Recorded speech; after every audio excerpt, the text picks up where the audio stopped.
Section 3. You will hear a talk between a professor and a student. First, you have some time to look at questions 21 to 30.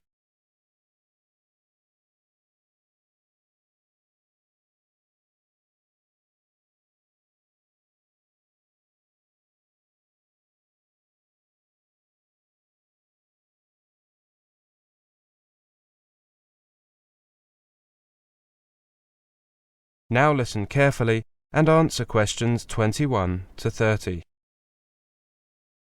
Good morning, Clara. Take a seat.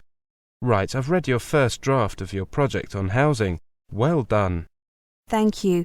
I know it's only a first draft though, so I'm sure you have some suggestions on how it can be improved. I was very nervous at first because it wasn't my first choice of topic. I had wanted to do something on voting patterns, but getting information, well, it didn't look possible within the time frame. Don't worry. I think that you have made a good choice. Yes, a comparison of the factors influencing house prices. Very topical. Definitely.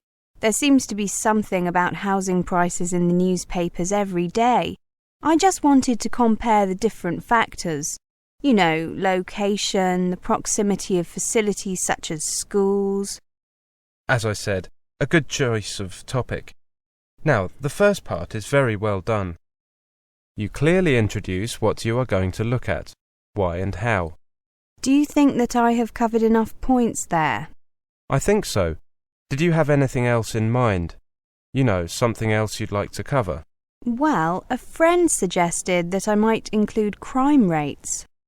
Actually, that's a very good idea. You might consider it. It is something that many people take into account, consciously or otherwise. When choosing a place to live, nowadays the police are required to keep quite detailed statistics on crime, and you can get them fairly easily. I mean, it's easy enough to ask for them, but it might take a while for the police to get them to you. OK, I'll make a note of that. Contact police for crime statistics. Now, I have to say that I found the middle part more difficult to get through. Oh, I thought I had done that rather well. Don't worry, it's not awful. It's just that, well, try to take a uniform approach. Use one for each criteria people use when choosing housing. That way you're comparing with rather than different things. I see. So I should stick with one as far as possible. Yes, that does seem logical. So I don't really need to get more data or write much more. Instead, I need to change. I've got it. It just makes it a lot easier to read. That's the main thing. Yes, of course. How about the conclusion? Based on the information you've provided, I think that you've done very well. You'll have to see if the new information you include changes your conclusion at all. It probably won't make a big difference, but you might see variations in some areas. OK. Do you think that I used appropriate headings, and is the bibliography OK? I know that a lot of professors look long and hard at that, whilst most students think it's unimportant. Yes, professors find the bibliography very useful. It tells us where you are getting your information from and whether those sources are appropriate. Your bibliography is fine, but you might consider changing the format. Here's a printout of the most widely accepted format. You can keep that. Thank you. And the headings? I made a few notes. Here are some suggestions.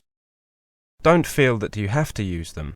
I won't be offended, but some of your headings are long-winded, whereas others are relatively short, as they should be. Thank you. I'll take a look at these later. How long did you work on the whole thing?